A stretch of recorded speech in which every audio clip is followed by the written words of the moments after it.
दर्शन हम लोग कर लिए और फाइनली दर्शन हो गया। और दर्शन अभी हुआ नहीं, सॉरी, हम नहा लिए, नहा के दर्शन करने के लिए मंदिर की तरफ प्रस्थान कर रहे हैं और मंदिर की तरफ चल रहे हैं।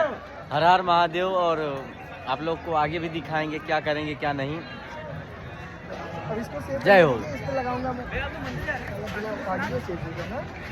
काशी विश्वनाथ मंदिर में हम लोग आ गए हैं और यहाँ काफ़ी भीड़ है। इतना बारिश होने के बाद भी काफ़ी भीड़ है और लोग आ ही रहे हैं अभी दर्शन करने के लिए। और दर्शन हो गया, अब प्रोजेक्ट के लिए भी निकलना है क्योंकि प्रोजेक्ट का कार्यक्रम 9 बजे से चालू है, तो उससे पहले पहले हम लोग को दर्शन करके वहाँ पहुँचना है। और जय हो, हर हर महादेव।